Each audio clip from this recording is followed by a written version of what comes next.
Om Sahana Bhavatu Sahanau Bhunaktu Sahaviryam Karavavahai Tejasvinavadhitamastu ma vidvishavahai. Om Shanti Shanti Shanti.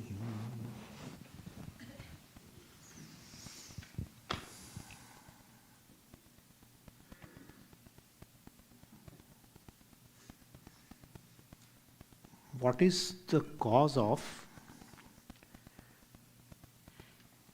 various negative emotions?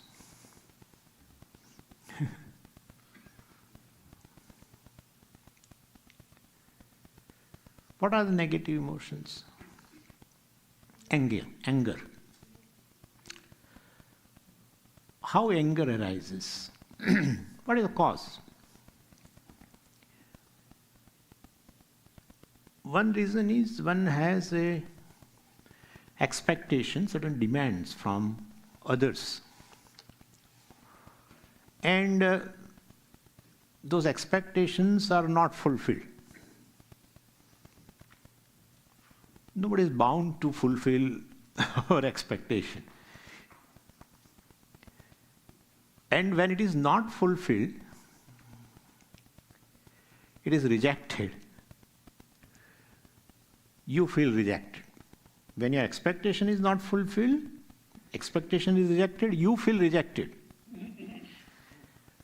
It takes a very little to feel rejected.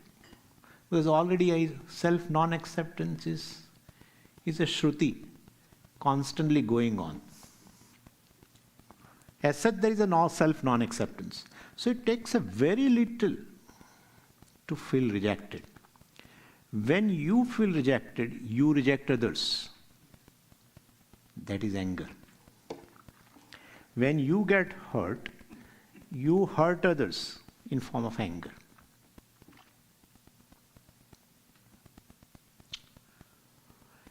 And we have certain demands or expectation from others. Frankly speaking, we want to control others by making them fulfill our demands.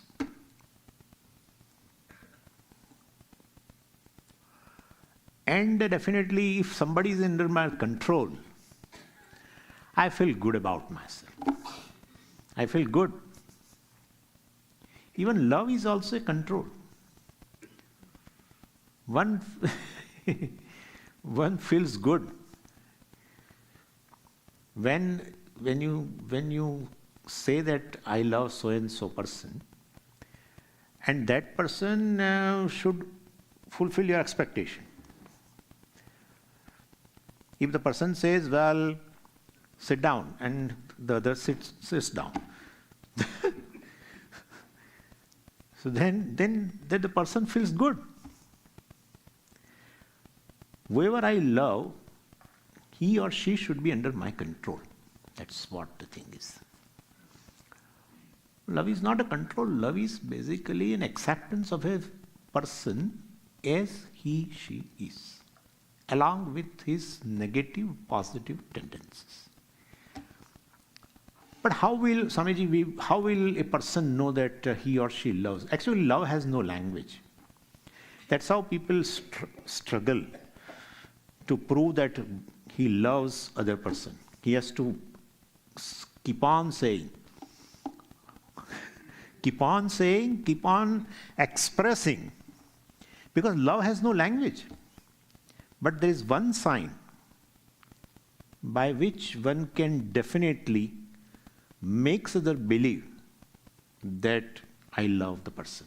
And that is, in your presence, person doesn't feel judged all the time. Person feels that I'm totally accepted by the other. That's the only criteria of love. Like the other person is there, I'm related to the person, that person should feel that I am not judged constantly, I am totally accepted as I am by the other person. Then definitely it's an atmosphere of a love.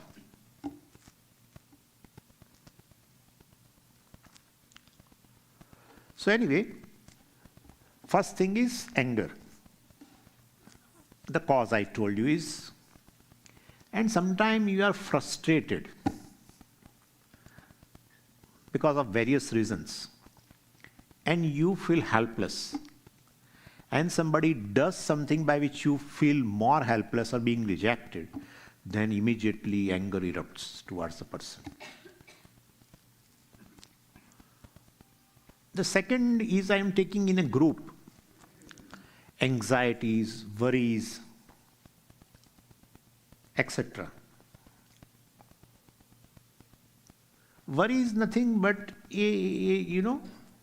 when your mind becomes anxious or has certain uneasiness, thinking that something might happen, then in that case, a worry starts. Worry is nothing but an anxious mind. But that anxious mind is anxious, because of a mind is thinking that something might happen. Then that anxiety is called worry. And for anxiety, worries, etc., nervousness I will keep aside. Anxiety, worries, etc., there are 2-3 reasons. First, very primary reason for anxiety, worries, etc., is unwillingness to accept inevitable. Unwillingness to accept inevitable thing. That creates anxiety. There are certain things. Hair is there, then it is going.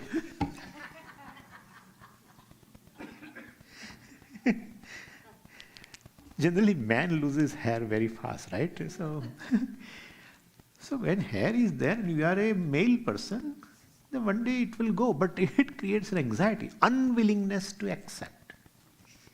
When birth is there, old age is going to come, but there is anxiety. Association is there with person, dissociation will happen. Sarve sanyogaha viprayogantaha, Nayayika says. Sarve sanyogaha viprayogantaha viyogantaha. So, when association is there, dissociation is going to happen, natural law. But as the possibility of dissociation occurs, anxiety starts. Like that, there are many things. So certain natural laws are there, the person is aware of, but not willing to accept. This is one reason for anxieties and worries. The second thing is, you can include fear also in this. Yeah. Second reason for this group of anxiety or worry and etc. is fear also. Then your mind projects sometime. Most of the time, fear and anxiety also because of certain projection, especially fear. Fear is mostly projection. Some shooting happens in some school. We immediately connect to in our life. Our children are also going in some school, etc. We connect somehow. We have seen that it doesn't happen that way. But mind will project and immediately starts having a fear. So that's a fear arisen due to projection. Here it is not unwillingness to accept, etc. And in that case, the solution is only to face. Sometimes person has a fear of meeting an unknown person. Sometimes person has a fear of going into certain groups. Sometimes fear is a fear of an authority. Authority fear many people have. So, this kind of fears are there. These fears can go only by facing them. going into group. You are having a fear not to, and so you are not going, but you go. And then you find the fear has gone. Even though the questioner has not asked me the solution, but I'm just telling whatever I know about this. In Vedanta, all these things are not much addressed. We have only a fundamental solution, but we don't discuss in that way. That this belongs to mind and I am separate from, etc. That is also there, but in general we are discussing.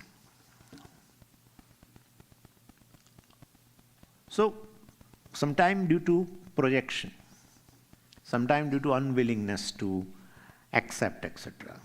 Sometime anxiety arises because in your image, you have created your image that I should be like this. And you are not able to reach to that. Creates tremendous anxiety. You have a certain expectation, and let me put this way, you have a certain expectation from yourself, and you have created image of yourself, and you find you are lacking in that image. Creates anxiety, stress. Sometimes others have a certain expectation from you, and others' expectation, you accept it, and now those expectations of others, you think that they are the expectations of myself, from me. That creates a problem. Most of the time it happens, especially in Indian society, others have a certain expectation of us, and we take those expectations, we also superimpose those demands on us and then create anxiety. Those things create anxiety. I would find that last one is a major cause. Yeah. You superimpose others' demand upon you.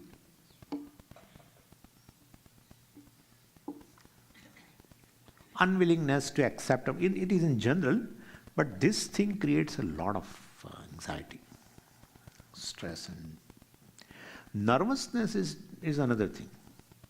Nervousness is because you want to be successful in any endeavor. You have a certain limitation, naturally, you have certain virtues also, but you somehow feel that in any endeavor, in any work, I have to be successful. Ishvara has given you certain virtues, but they are still limited, and therefore it is going to happen that you are going to be failure in one or other endeavor. But no. I should be successful in any endeavor. Before endeavor begins, nervousness starts. Before. What's your experience, Swamiji? This endeavor, teaching, before we started actually, before few years, have nervousness. How we will teach? What people will think? All this, Just I'm giving example.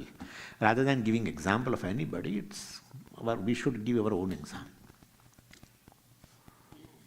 Because speaking in public and all that sort of all the faces are at you.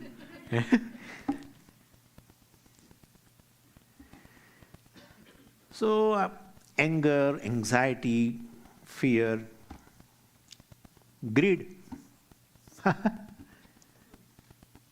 jealousy. Let's take jealousy. Jealousy arises when what you value, you are deficient in that, and others have abundant, or others have a more compared to you. Whatever you value in life, money, let's say. I value money in life. And especially when you relate in the world, you are going to find that, the other person will definitely you come across who has more money. And when you relate to that person and you come to know that the other has more money or something, you feel deficient. So the person has not deliberately make you feel lacking about that, but because of just his presence and his this thing, you feel deficient. What you value, you feel deficient in that. Immediately there will be a jealousy for that person. Jealousy arises only because of that. And greed arises because the greed has two things. I mean, the characteristic of greed. One is you don't want to part with the objects which you consider the sources of happiness, security. Those things you don't want to part with. So greed, one facet of the greed is this, not parting with what you have. Second aspect of the greed is hoarding. Not parting with, also hoarding. Hoarding the same objects of joy and security. Like people hoard money, we know very well. People have enough for the whole life, for the whole family also it may be. But still people want to hoard more money. H-O-A-R-D. So greed has two aspects, hoarding money and not parting with. Both is considered as a greed. So definitely I have in my mind there are certain objects of security which I don't want to part with. Because I will feel, by parting with, I will feel insecure. By parting with objects of happiness, well, I feel that I will be displeased, naturally, because they are the sources for my pleasure.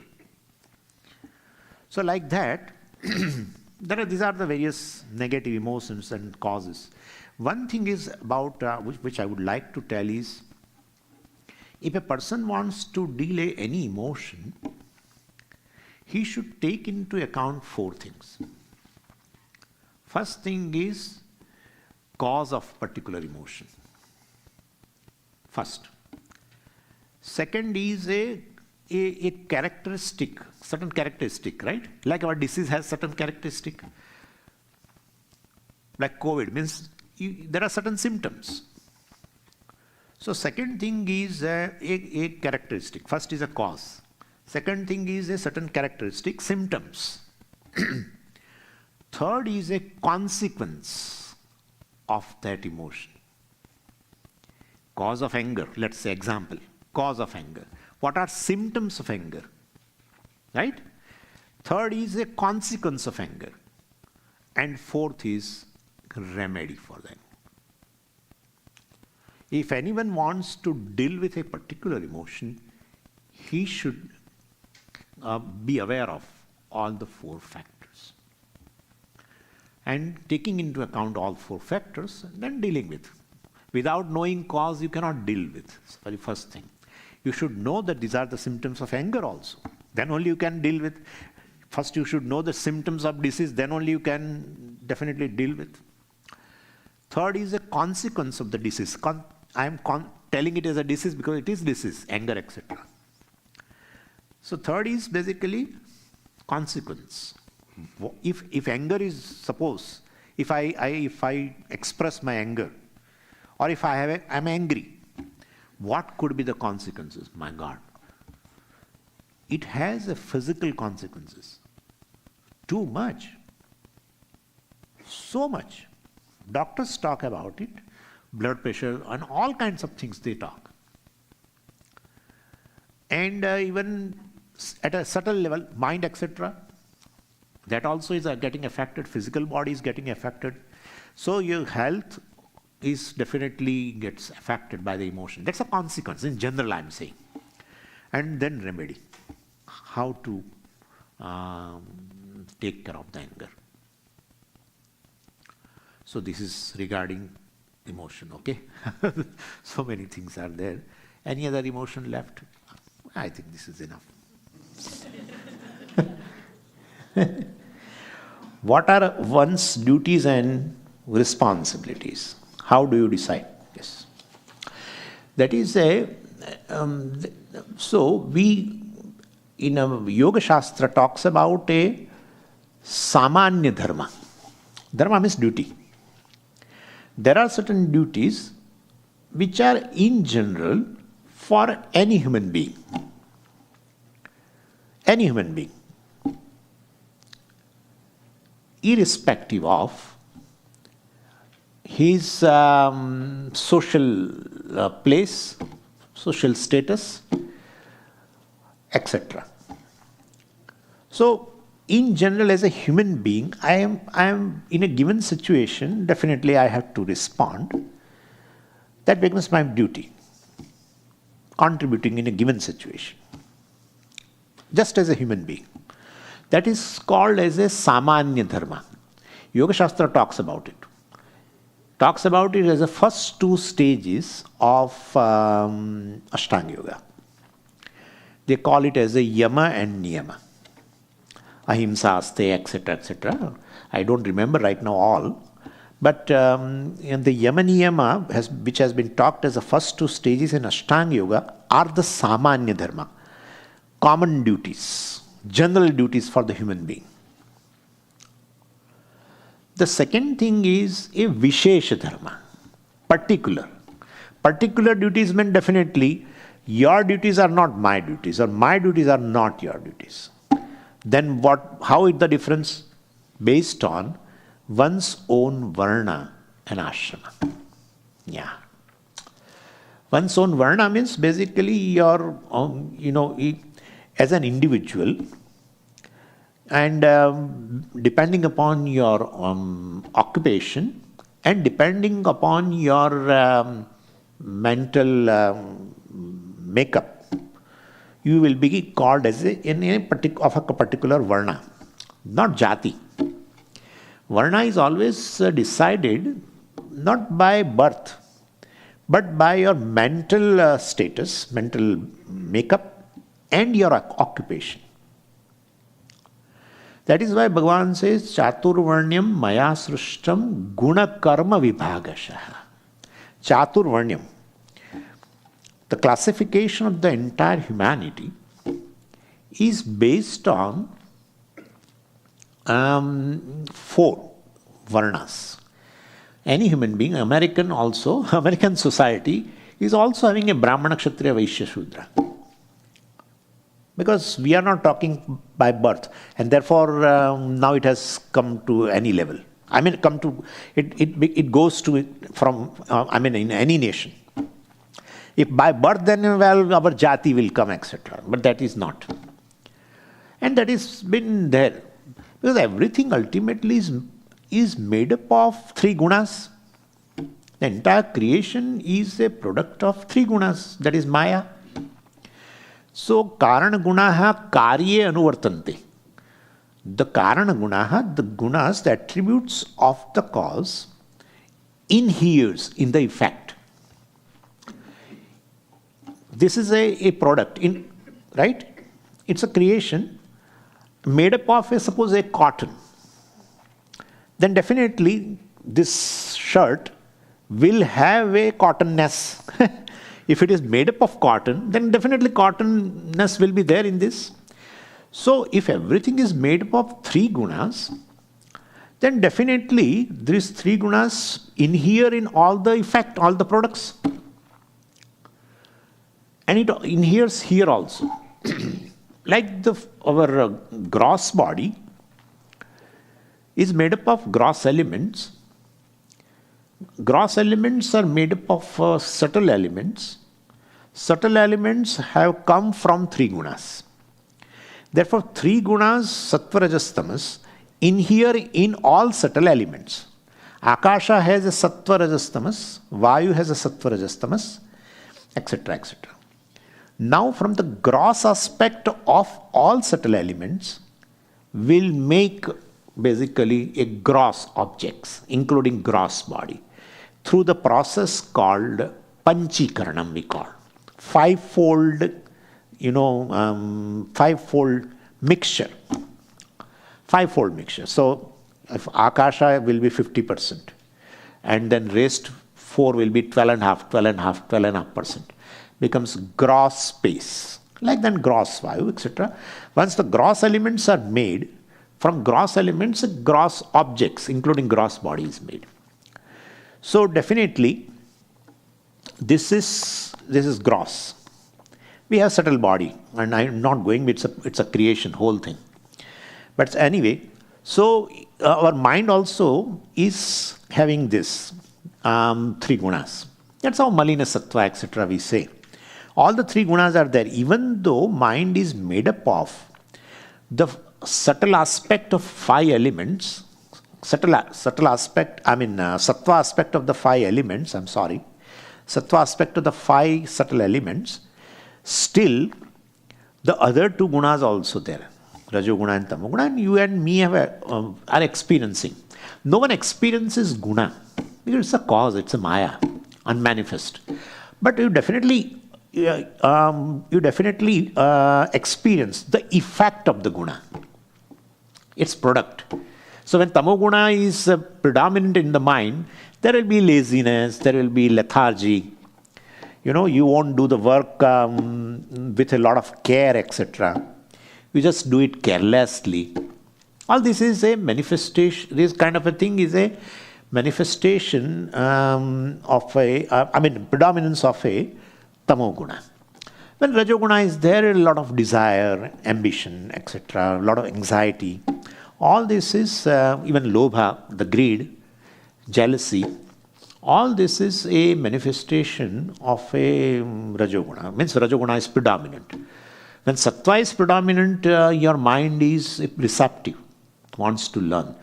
And it is pleasant without any much reason. It's happy. Sometimes it happens when you get up in the morning, you feel yourself that without doing anything or without even enjoying anything, but still you are happy. That's a sattva. So like that it is there. So when, depending upon one's own karma, the subtle bodies are given. In that subtle body, some person's mind has a sattva predominant and rajoguna and tamoguna less predominant. And you find that those kids, well, definitely they always like to read something. They are not interested in anything. They just love to read, love to know more and more. Then we say, he is a Brahmana. That's it. He is Brahmana. And then Rajoguna is predominant, and then comes Sattva-guna, and then lastly Tamoguna. Then means Rajoguna is backed by the Sattva-guna, and then the third will be a Tamoguna. That person is called Kshatriya. So he is active. He is active. If he is active, then what kind of actions he has? To protect others. Because backed by Sattva. So he is a Kshatriya. When Rajoguna is predominant, backed by Tamoguna, he is also active. But he has a selfish motives. Yeah. All activities, well, he will think how much I gain. If I exert, how much I will gain. Kshatriya exerts in order to protect the society, protect others. These people are active with a selfish motive. So this is a Vaishya. And Shudra has a Tamoguna predominant. So they are led by other three.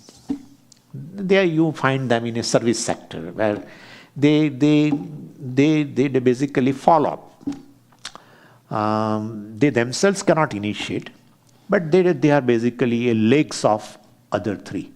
Why I said legs? Because Purusha Suktam defines that way.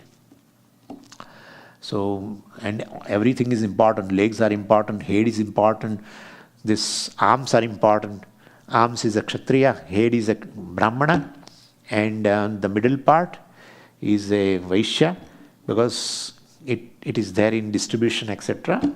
And the legs are a Shudra of a cosmic person, so in which all these human beings are there.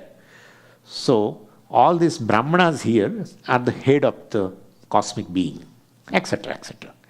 But all are required. If the people who are related to the service industry, etc., if they are not there, what you will do? If I want to teach, etc., and all, that's fine. But then there are people who are really, at a ground level, cleaning and this and that. So everything is required. And no one is, work dignity, I should not talk here because there is a lot of dignity still for the work here. But we generally feel that, the person is working, helping others and all that, so he is lower and all. That's not fair. But anyway, so duties based on one's own varna and based on one's own status in the society. That's ashrama. Varnas are the stages in one's life. Ashramas are the stages in one's life, And varnas means, basically one's based on one's own occupation and mental makeup. So definitely depending upon your mental makeup, choose an occupation, and that will be your contribution in a society. Right? That will be your contribution in society. And based on your stage in a society, either a grihastha or a sannyasi or anyone, also you can contribute.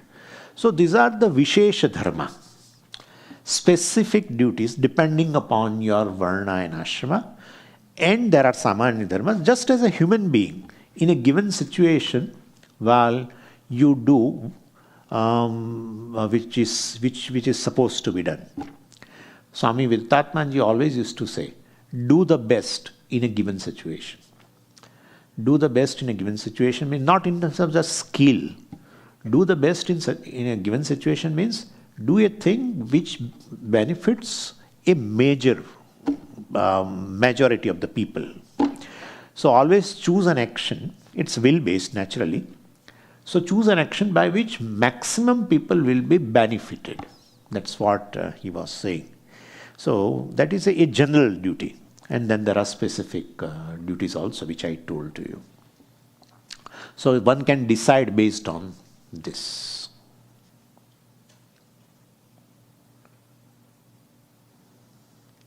What was the technical word you used for jnanam being free-willed? Jnanam is free from the will, etc. So karma means kartutantram, jnanam. The word I used is a vastu tantram. Tantram means centered on. Centered on vastu. Vastu means object. Knowledge is always in keeping with the object. Knowledge is not in keeping with the person's will. Sometimes certain smell comes. You wish that instead of that, I should have a smell of a jasmine, but it is not. It could be a smell of a fish or something. So it all depends. Your wish, will, etc. cannot interfere in knowledge. As the object is, so the knowledge is. Whereas karma is basically based on karta, the subject, will, ultimately. So kartrutantram, karma. Vastutantram, jnanam. Knowledge is vastutantram. Actions are kartrutantram. Clear? Is it?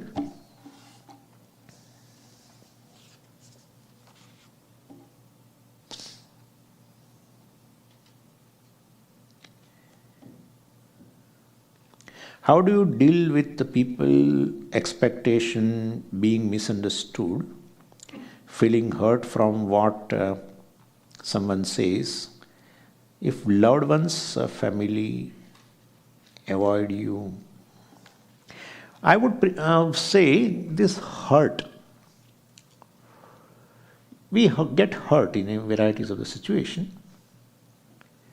The first thing is to make a boundary, an emotional boundary. And the people with whom you are dealing with, make them aware that if you cross boundary, I am feeling hurt. We have to communicate with the person from whom you are feeling hurt. You have to communicate. Because otherwise you will become vulnerable. So there should be a boundary. So within that boundary, you also relate to the person, and others also will let them know that this is a boundary.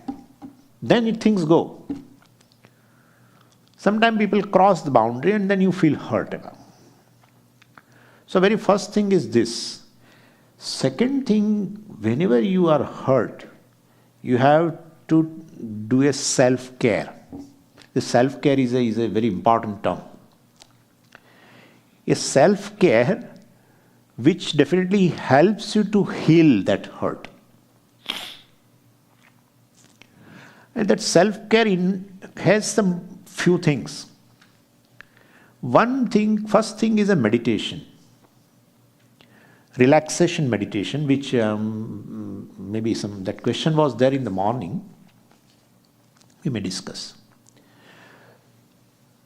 So meditation, eating good food, part of that, because that also help, give a little satisfaction, etc. Regular exercise, because there are certain instances where you are hurt and it goes on for certain days. So exercise also help, good food, meditation, socializing.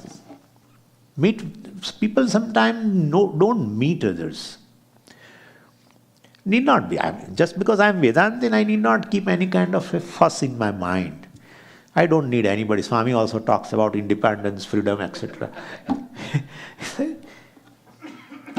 Always mingle with few people, especially those where definitely, where you feel comfortable. So meeting those people, socializing with them. Then going into nature. They say nature is the best healer. Going to the nature. Spending some time with the nature. Like that. There are a few more things, but I don't remember right now. But self-care basically helps you to heal your hurt. And third thing is a certain resilience you have to develop slowly. Right? For resilience, you have to work. It takes some time. In definitely resilience of oneself, you have to see your emotions, etc. When do you feel hurt, etc. Should I do to modify so that I will not feel hurt, etc. Well, like that. So these three important things are there. Make an emotional boundary, means this is what and communicate with the others that this is your boundary and you cannot further tolerate these things. And so whenever you do like this, I feel hurt, etc., like that you communicate. Second thing is self-care. And third thing is a resilience, building up of one's own strength slowly so that you don't get hurt, often like that. And how do you deal with people? I think dealing with the people, most of the time when we deal with the people, the question is not asked, but dealing with the behavior of the people. Behavior only is the criteria. When you relate to the person, then a person has a certain form of a behavior, and I have a certain form of behavior, and his behavior I don't like, or her behavior I don't like, etc. In that case, one has to work with oneself. Is a single line is, Puja Swamiji says, and which I really like, it is that everyone's behavior has a certain background. And that background is a childhood or a circumstances in the home, circumstances in the school, etc., where they study. Those things in initial years of a human being as a child, are responsible for the behavior throughout the life. And that background cannot be changed. Perhaps the person may not be knowing the background. Like suppose, forget about others. I am behaving in a certain way, right? You can see me. I am behaving in a certain way. Now, if you ask me, Swamiji, what is the cause of your behavior? It's not accident, right? I am behaving in a certain way because there is a cause behind it. What is the cause? If you ask me, really I don't know. But it is from childhood, which might have erased also. It may be in unconscious, we don't know. But yes, my behavior has a cause. It's not just impulse. Even impulse also has a cause. Yeah, impulse has a cause. That's unconscious, we always say. Nothing is without cause. So one has to go from the behavior with person to whom you are relating. Immediately when he behaves, don't react immediately, give a response to his behavior. Just appreciate that there is a background.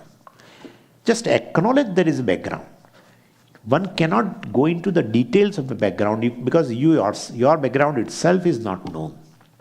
And therefore, just acknowledging the background gives a certain objectivity for the behavior because you have found the cause. If you don't find the cause, then you respond only to the behavior. Then that will be always a reaction. That's what I feel. And expectations, as I told you, have a resolve that I will have a minimum expectation from such and such person.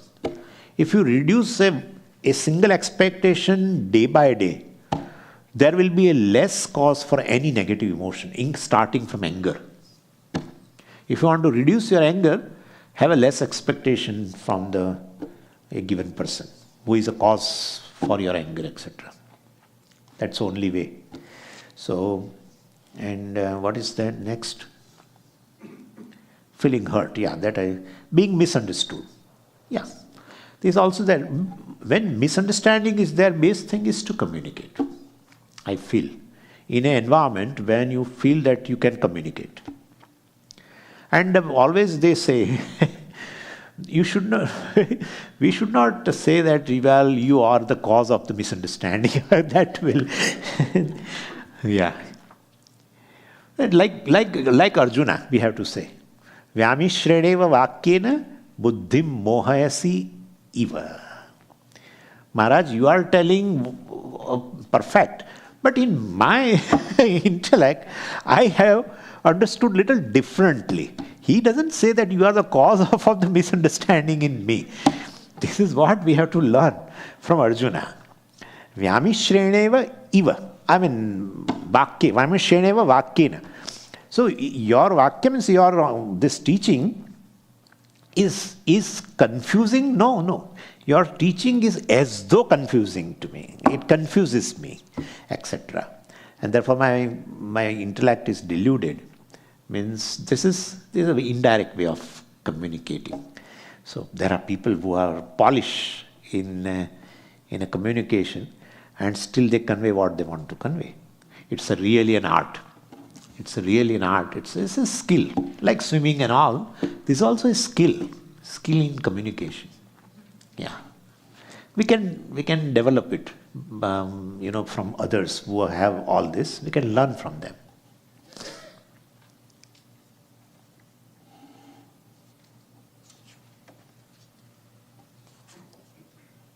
Already time.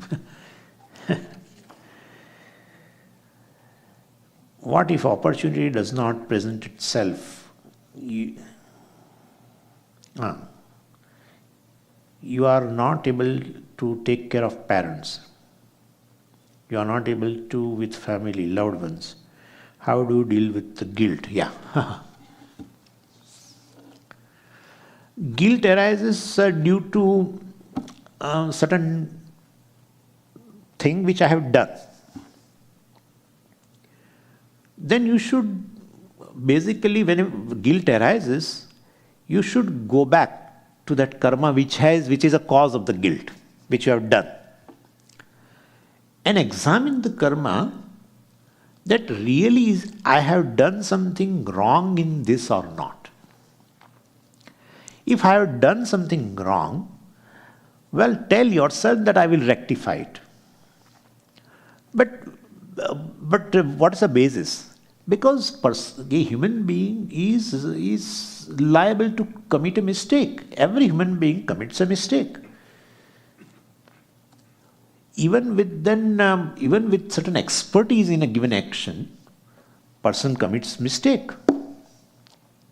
And therefore, basically, I have committed a mistake in a given action, which I will take care in the future. I will learn from it, and I will see that this mistake again doesn't happen.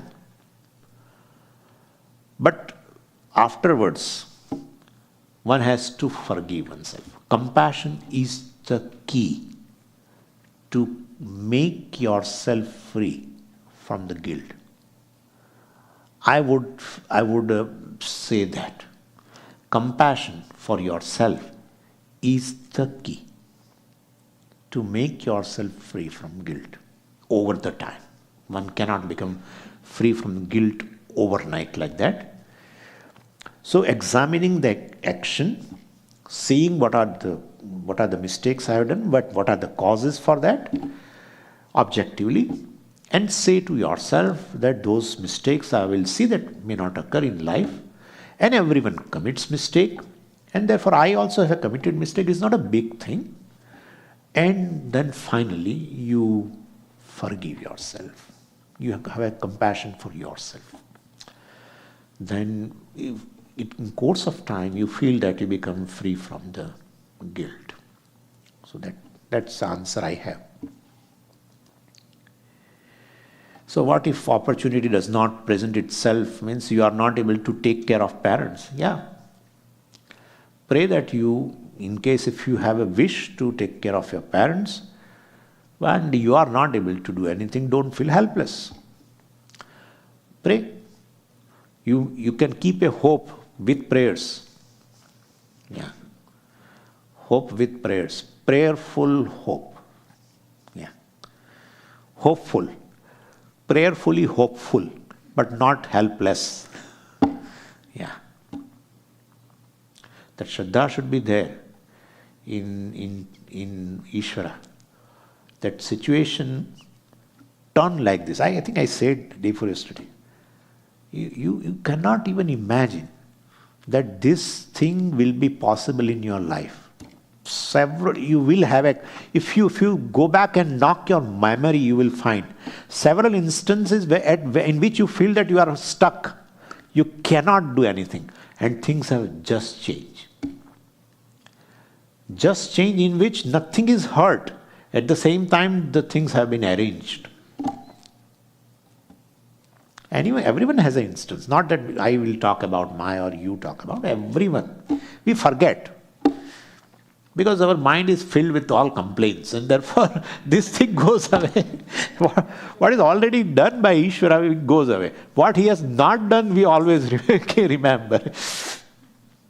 So, I would say prayer, in case if you can't do anything. Yeah. But one thing I would really like to say, that in any situation where you think that you cannot change anything, but if you deeply think, then you find that a grain of that situation you can change. Part of it you can change. And do that. If you try to change even that part, the helplessness in you will be less. So just prayer, doing prayer, etc. And the prayer is not answered immediately. Right? It happens that way. That's how we say prayer is a only action which is where your free will is completely free. Because you need not pray, and people don't pray. In varieties of situation, people don't pray because there are escape routes. There are escape routes. Why should I pray? And that's how, even though sometimes we advise to the people to pray, people don't pray. Still, means if you have other routes, escape routes, on your will base you can adopt those things, keep them aside, and choose to pray, thinking that the answer is not going to come immediately, still you choose to pray, means your free will is totally free. Not under pressure. Yeah. Now, Swamiji, free will is under pressure of the sorrow, etc., or that helplessness, etc. No. That's what I say. In helpless situation, people don't pray. To release the pressure, to vent out, there are routes. There are so many routes. Yeah. Still person prays means his free will is free. More your free will is free from the pressure of this raga, dvesha, etc. all, more the efficacy of the action. That is prayer. Free will is, there is no free will, and you see the certain activity, no punyam. Cow is giving milk day by day. Cow is giving so much milk. Cow is giving so many other things. Cow dung and this. Here it may not be, but even the urine of the cow, they are doing research in India. Here I don't know. Research for cancer. Am I right? Yeah. Great research is going on. They separate certain components of that and which component will be very useful for cancer and all that. So cow is doing so much. We may feel cow is a punyatma. Nothing. No free will. And once free will comes, then definitely all this punya papa business arise. And if free will is totally free, then that action will produce punyam maximum. That's the logic. And therefore prayer is most efficacious action. In all your other actions, your free will is generally colored by or has a pressure of likes and dislikes to be fulfilled. It's not free totally. Prayer is the only action where it is totally. To whom you are praying, you don't have a likes and dislikes also. Ishvara. You may have a love, that's another thing. Love for the higher principle, that's a devotion. That's not attachment or something. Right? So that way it helps. So I would say that if I am not able to take care of parents due to circumstances where you cannot do anything, at least pray that the situation will change. What else we can do? Or you are not able to be with family or loved ones. Yeah.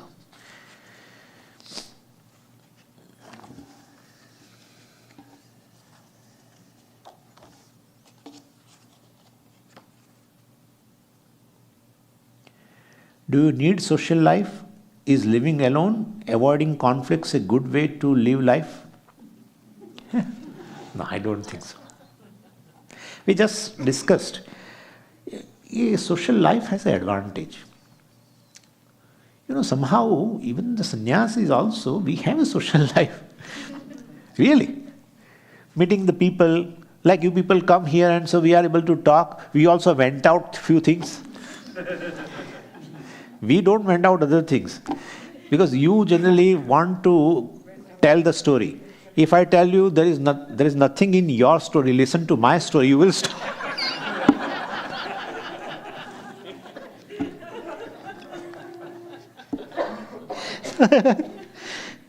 So it's better we will be listener, We should not be telling our stories to you. Okay? But social life is required.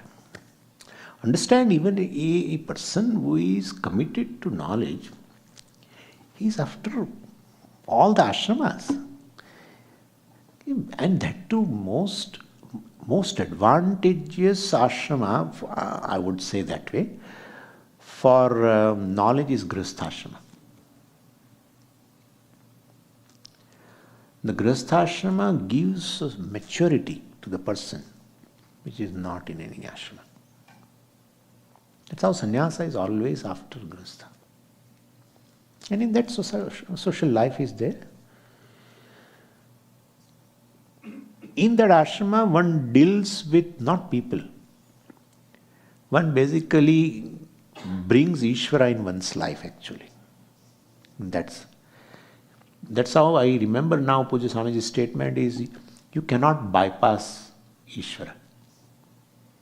Bypassing Ishvara means bypassing Jagat. Not dealing with anything. Everything is Brahman, all this is Mithya. Let me be in my room. It's not a healthy thing. And therefore, our minds are also like that. You cannot be all the time, whole day contemplating on Brahman, etc. Mind has its own limitation, etc. So we have, of course, we go to trails and etc. And in this setup, we definitely talk to our other Swamis, revered Swamis and other things. So it's a small setup in which we have also small social life. We are not living in Himalayas. And those people must have really grown up from all this. But thinking that we are growing rather than grown up, let us take into account all these things. Everything has a place, and so enjoy whatever has been given to you by Ishvara. It's a sankalpa of Ishvara. Everyone's life is a sankalpa of Ishvara. The situations in one's life is a sankalpa of Ishvara. And therefore respect the people around, respect the situations around in your life, respect it, look, see the hand of Ishvara in all that, and thereby you grow. That's emotional growth. Then one can definitely commit oneself. So social life is needed. Yeah.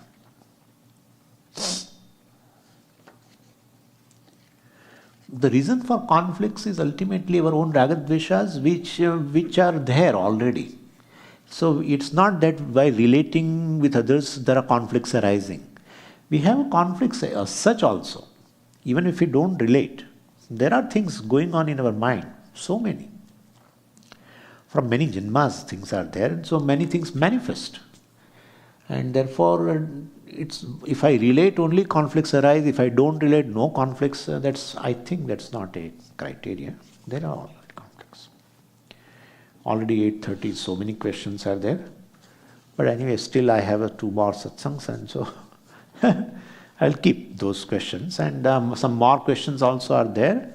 You can give it to me, or else the day when we have it. Om Purnamadah Purnamidam Purnat Purnamudachyate Purnasya Purnamadaya Purnameva Vashishyate. Om Shanti Shanti Shanti. Harihi Om Shri Gurubhyo Namaha. Harihi Om.